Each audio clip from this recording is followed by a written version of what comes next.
Does drafting a quarterback in the first round automatically give you a franchise quarterback? Let's discuss that in today's video.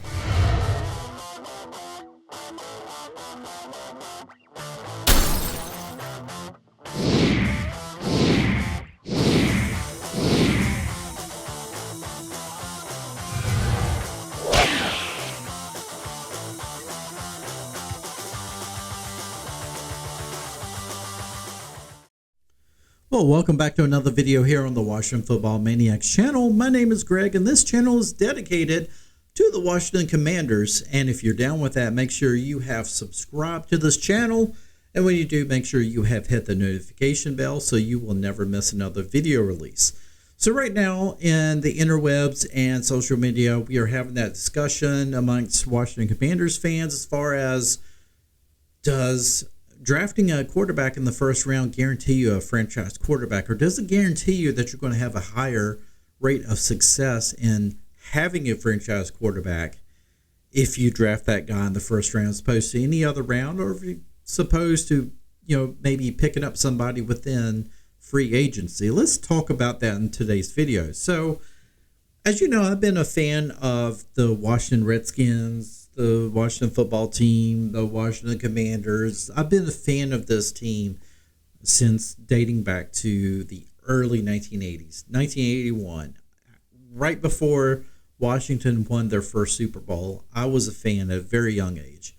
And the thing is that I have seen this team go through so much turnover in all of those years, 40 plus years, right? And so I have not seen them really ever hit on the franchise quarterback. Honestly, I would probably tell you, if you asked me who was the last franchise quarterback that this team has had, I would probably argue with you that it would be Joe Theismann. And that right there would be an argument as well, because there would be some people that would probably argue with me that said that Joe Theismann was probably never truly a franchise quarterback. It was definitely never a Hall of Famer. He was never elected to the Hall of Fame, even though he went to 2 Super Bowls and won one of them. He was never a Hall of Fame quarterback. But was he a franchise quarterback? I think he did enough for the Washington Redskins back in the late 70s, early 80s to determine that he should have been considered franchise quarterback. But he didn't hang around for an extended long amount of time. I mean, when you look at like Joe Montana for the San Francisco 49ers back in the 80s. I mean, he was pretty much with the San Francisco 49ers all throughout the entire 1980s. And it wasn't until the early 90s that he left San Francisco and went to Kansas City. And then you look at, well, Steve Young after him. Steve Young stayed with the team for around that amount of time. But you look at more modern day teams, you look at, of course, the Patriots, who are probably considered outliers. You'd say, well, Tom Brady was with that team for how many years? I mean, a good portion of his career, of course, was spent in New England. So you're talking about, over 16 plus years that he spent in New England. And then Peyton Manning spent a large number of years with the Colts, and then just a handful of years with Denver, but won a Super Bowl with them. So you always consider guys like that. And then, of course, we can go on and say like Drew Brees, who, except for the first couple of seasons or so that he spent in San Diego, spent really the bulk of his career in New Orleans. And, you're looking at more than 10 years that a quarterback has spent with a franchise. So you would consider, okay, he's a franchise quarterback because he has spent more than at least 5 or 6 years with one team. I could almost argue that Kirk Cousins probably could have been a franchise quarterback for us because, obviously he played really well with the team. I think he played well enough that he could have stuck in there and been a starting quarterback for this team for several years to come if they could have nailed down a good contract for Kirk Cousins. I think we would still had him today. But so be it. Having said that, you look at all of the quarterbacks that you either call them Redskins or whatever, have had, in the past 20 or 30 years, we've never truly had a franchise quarterback, and we certainly have tried. You look back in the early 90s, 1994, the third pick of the draft, we picked Heath Shuler. And Heath Shuler was one of the biggest busts that this team has ever had. And he just did not pan out for the Washington Redskins whatsoever. He was with the Redskins for a couple of seasons, and then actually Gus Frerotte came in and just outplayed him. And I think Gus Frerotte was, like a sixth-round draft pick or something like that.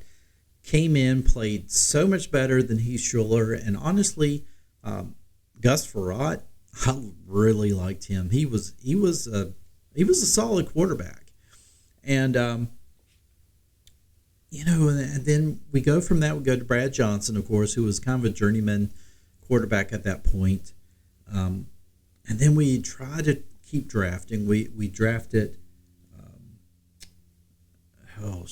My mind went blank, but we drafted so many other guys. We drafted. It's going to come to me. But anyway, we drafted somebody in 2002, 2003, somewhere around there. Patrick Ramsey. I knew I was going to. We drafted Patrick Ramsey. Then we went on. Later on we drafted Jason Campbell, who was a first rounder. Then later on we drafted RG3, who was a first rounder, third overall. We just haven't hit on anybody. And people are going to say, well, we hit on RG3, but did we really? Because he was only good for that 1 year. And you could say it was because it was his injury. But was it really just his injury? Because, if he was really that good of a player, couldn't he have maybe gotten around that injury and been able to, use some of his other skills and talents? I question that. But anyway, I digress. So I think my point is that we have not had a lot of good luck drafting in the first round. It's not just been us. If you look around the other teams in the NFL, drafting in the first round does not guarantee you any more that you're going to have a franchise quarterback than it is drafting quarterbacks in any of the other rounds. It just isn't. Now, you can say that, well, it isn't, but I would rather, I've heard the concept of, I'm going to have a higher chance of hitting a lottery if I'm going to buy like a $20 lottery ticket as opposed to a dollar scratcher. I don't know. I don't really play lottery. Maybe that's true, but I don't know. I'm just thinking that the draft, especially with quarterbacks, is such a crapshoot anyway, that I just feel that a lot of times you've got to look at the whole picture. And I just think that overall NFL evaluations or quarterback evaluations for the NFL coming out of college, I just think they're wrong anyway. Because I think that so many times people have missed on these quarterbacks. Their drafts have been bust so many more times than people have actually hit on them, that I start to wonder that who is being the ones who are actually evaluating these quarterbacks, because I don't think it's really working. And I just feel like when it comes to Caleb Williams, comes to Drake May, I mean, who knows? Maybe some of these other guys who are going to slip into the second round, maybe some of these guys slip into the third round. People spend way too much time worrying about, these quarterbacks who get drafted in later rounds and say they don't have as high of a quality as the guys in the first round. And that, to me, I've not seen how that really is true. I mean, look at Kirk Cousins. Yes, he has not been that great of a quarterback in the postseason. His biggest knock is he's not been able to win the big games. He's won some pretty big games. He had plenty of comeback wins when he was with the Redskins. He's a good, solid quarterback, and he was drafted in, what was it, the fourth round, I believe? Fourth round? I believe it was the fourth round. Russell Wilson was not a first-round draft pick.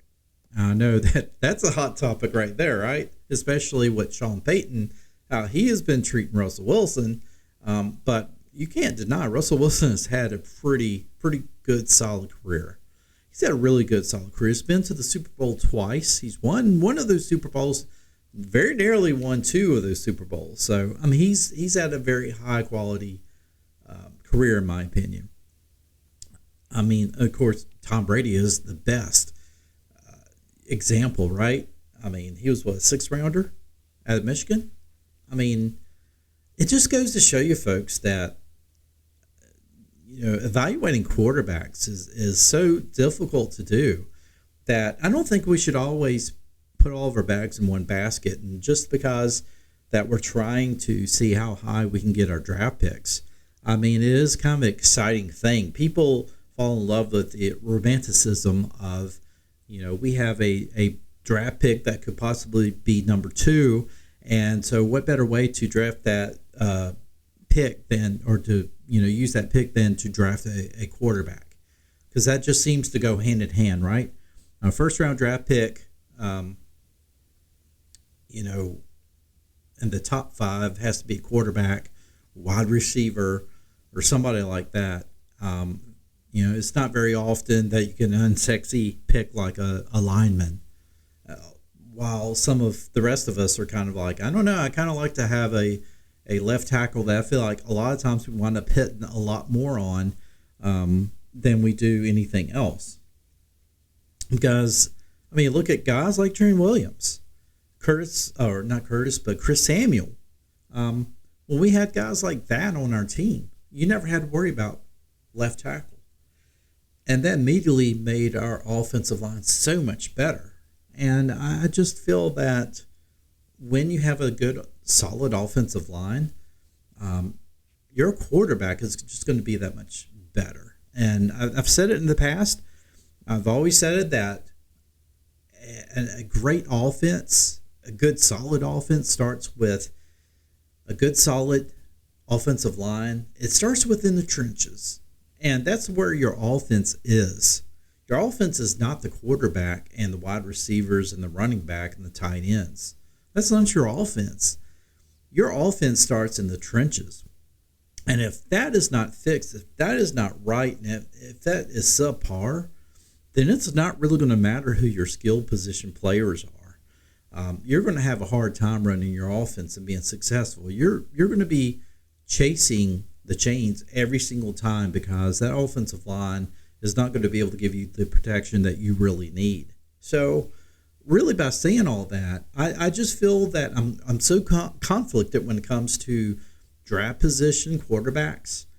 I've just seen it so many times that you make a big swing for a first round draft pick and then it winds up not working out. And it really winds up setting your team back that much further. People talk about it's going to set your team back even further if you draft a quarterback in the latter round and you don't try to swing for the fences and go for a quarterback in the first round. I think I think we can apply the same argument to, trying to draft a quarterback in the first round. That doesn't work out. I think the same thing happens. And I don't really feel that it matters where you draft that quarterback at. If you don't have a good, solid offensive line that's really going to make everything work, then it's not going to matter who your quarterback is. Now, you may have a quarterback who is a little bit more skillful, maybe he's a little bit more athletic, and so that's helped him to get into the first round. But you can only take your athleticism and your skillfulness so far. It's a team sport. It's not all one player. And while one player can be so good that he can really help elevate the rest of the guys, you still got to have 10 other guys on there that can really make a difference on that offense. And if your offensive line is subpar and it's horrible, it's not going to matter. That's my opinion. I've seen it way too much. I mean, go back and look at it. Our offenses worked a lot better when we had Trent Williams, Brandon Sheriff, Morgan Moses, Chase Roullet, and Cornelius Lucas all in there, or Brandon Flowers at some point, whoever it might have been, in a guard position or whatever the case may have been. when we had guys like that, then that offensive line was like one of the best offensive lines in the league. And then you had like guys like Kirk Cousins and that quarterback. I mean, honestly, we had a great chance at having one of the best offenses. It's just I feel like we never could have everything all together all at once. Either the defense was terrible, or we just didn't have all of the wide receivers we needed. Maybe the coaching wasn't quite up to par, whatever the case may be.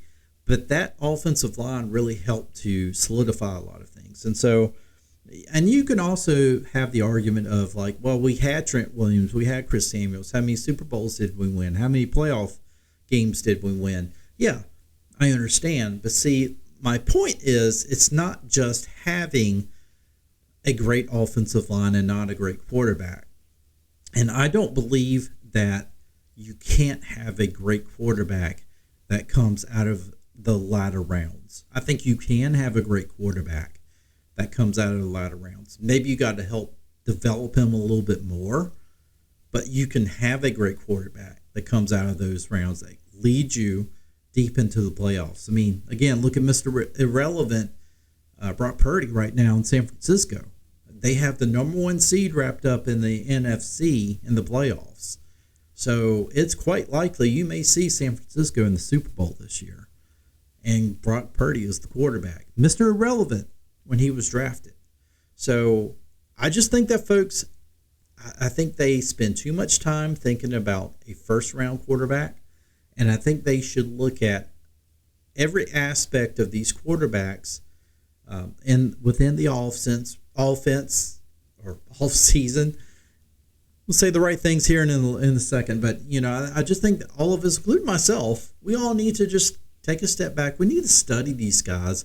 We need to really see maybe some of these guys that are that's going to be, touted to be drafted in the second, third round or whatever.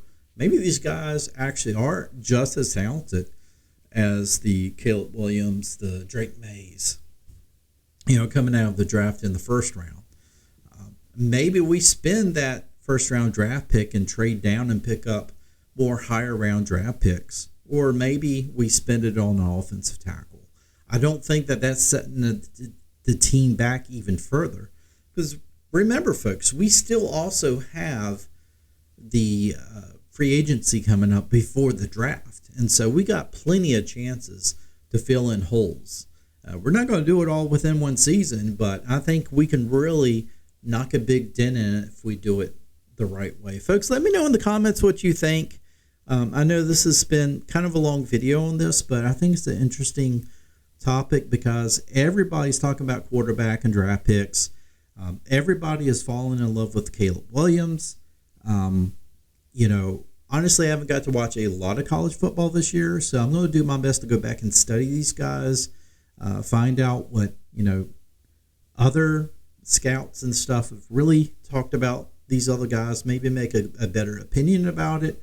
We'll definitely do some more in-depth videos on some of these upcoming draft prospects. And with that said, I will see you in the next one.